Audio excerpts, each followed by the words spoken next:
Hey everyone, and welcome back to another patch 7.3 primer video. So, a few days ago it dawned on me that most people really have no idea who Alleria and Turalyon are. I mean, almost all of their screen time happened in 1995 and 96, and in World of Warcraft all they've been for the longest time was just a tease on a loading screen. So, in preparation for patch 7.3, let's run through who Alleria and Turalyon are and what they actually did. So we'll start with Alleria. She was the eldest of three sisters. Sylvanas was the middle child and Verisa was the youngest, though they did have two brothers that we know of. Now, as High Elves, they lived in the Kingdom of Quel'Thalas, kind of cut off really from a lot of the world, bar their engagement with the Trolls. They're dealing with Dalaran and then a spot of politics with the various human kingdoms. Now, she'd always been described as, a bit of a rebel, and when the time came to follow up her mother as the Ranger General, which is basically the highest military role, she basically declined and instead joined the Farstriders, who are more of a sort of scouting, expeditionary, special forces type of group who really matched what her personality at the time was. She was more interested basically in sort of deeds and actions rather than pomp and official life. Then her sister Sylvanas, of course, ended up taking the role of Ranger General. Now, Alleria went on to distinguish herself in the Troll Wars, which is about 2,824 years ago. The war was far from clean. Things got very desperate for the High Elves, and they eventually resorted to the Arathor humans, who were another enemy of the Trolls to basically just help them out. So, the humans and the Elves just banded together, and they were able to deal a crushing blow to the Troll Empire. The Arathor Kingdom then eventually fell and over time was replaced by Lordaeron. The first war then, of course, happened. The orcs came through the portal, they basically destroyed Stormwind, and the refugees, led by Lothar, made their way up north across the sea to Lordaeron, and in doing so, they skipped out on defending a lot of their lands. They skipped out on helping the Ironforged dwarves defend their lands as well.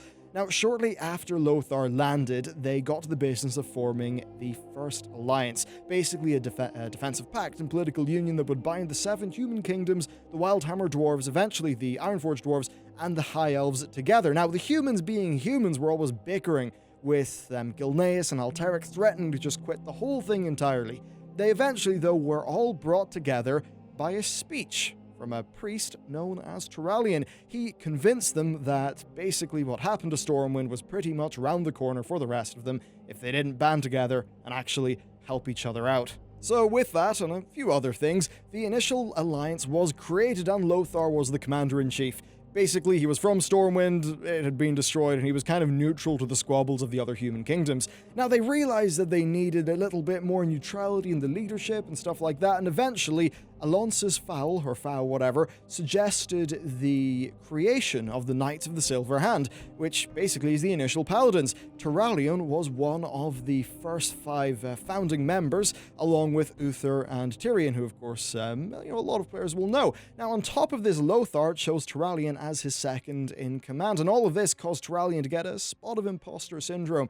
He's generally portrayed as being, sort of a good guy. He's charismatic, kind, empathetic, strong when he needs to be, with a little bit of self-doubt thrown in there. Now, around this time, the word of the Horde had basically reached the elves, and they didn't really take them that seriously, but they did think that sending a few people down would be an easy way to repay their debt for from the Troll War to the humans, so they sent a small contingent down to Lordaeron. And Alleria wasn't really happy about this, so she sent a group of her Farstriders to the city. She thought they should have been a bit more proactive to the threat. It was there that she met Turalyon for the first time, and the two of them ended up skirmishing with the Horde around Hillsbrad, which is exactly what Ogrim wanted. He was, of course, the war chief of the Horde, so he swung his main army around the other side of the continent and attacked the High Elves directly. The Alliance forces did sort of wheel around and score a victory against them, but it was at a very heavy cost, especially to the Elves. Alleria lost her parents, her brother, most of her I think a total of 18 of her family and extended family were killed. It was around this time she ended up looking to Turalyon for support, and the two of them became quite close. Still, the war pressed on. Gul'dan's abandonment of the Horde led to Ogrim pretty much breaking off the siege of Lordaeron and retreating towards the south. Now, after liberating Ironforge, they fought a series of battles and eventually pushed the orcs all the way back to Blackrock Spire. Both sides went into this already quite damaged, so it was a pretty desperate situation all around. Lothar was eventually ambushed and drawn into single combat with Ogrim, And as much as the game tries to be balanced, well, orcs are pretty big and the guy is just a guy.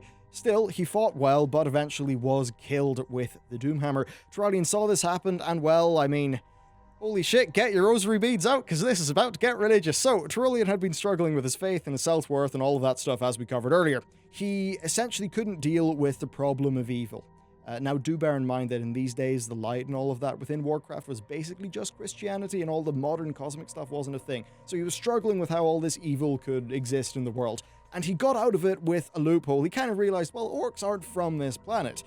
Therefore, it's not the light's fault, and I should have faith in the light. So, drawing from this, he took up Lothar's shattered sword. He seemingly, quite literally, popped wings, started glowing gold, and he disarmed Ogrim and didn't kill him.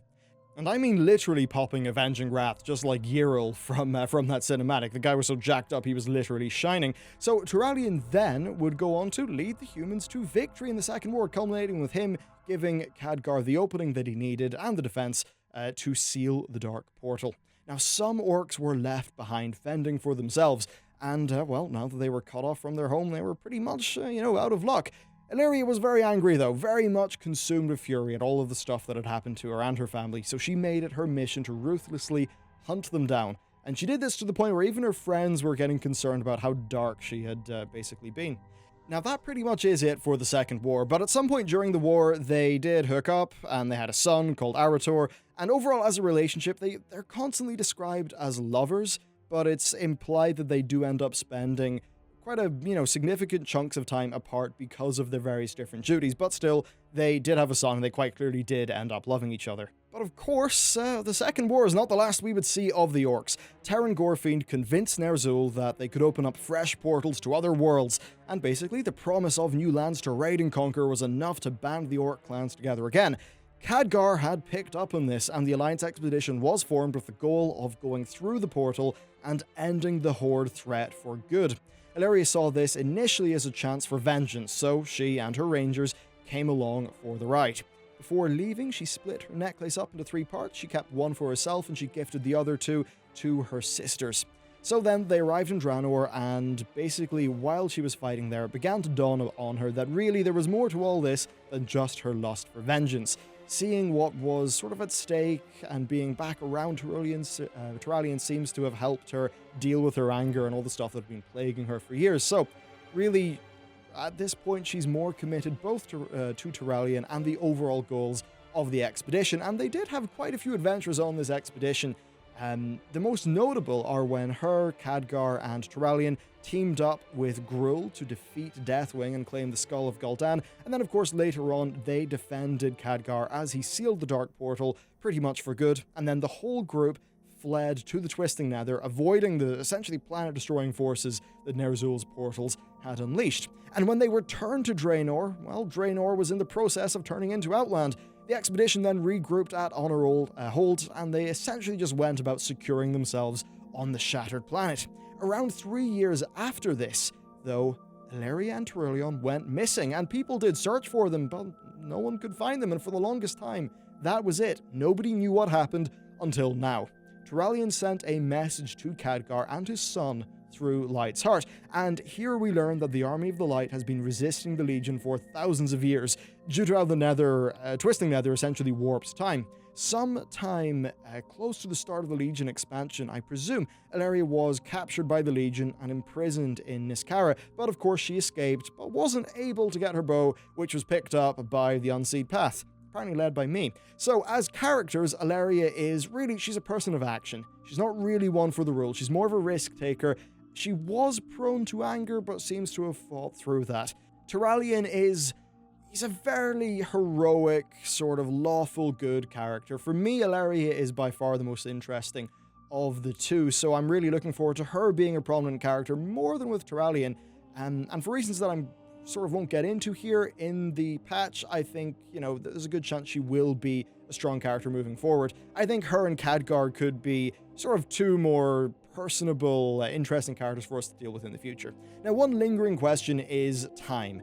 Blizzard are clearly not going with the general relativity approach. which is accessibly explained by Interstellar, but I'll leave a link to the relevant PBS Space-Time episode in the video description. Blizzard seem to be going with the option of them living for thousands of years due to the twisting nether time stuff, like they're actually fighting for thousands of years. Now, in reality, it doesn't matter where you are, you're still going to live for your normal lifespan from your own frame of reference, i.e. you'll last 80 years from your perspective, or 80 whatever years, whatever, no matter what, even if you were, say, parked outside a singularity, and outside observers would perceive you, being there for significantly, a longer time. So in Interstellar, as an example, if Matthew McConaughey and co stayed in the water planet, they would live out their natural lifespan of what would feel like 80 years to them, though from an Earth sort of frame of reference, a hell of a lot longer amount of time would have passed. So bringing this into the twisting nether, it basically means, and all that stuff, it means that Alleria and Turalyon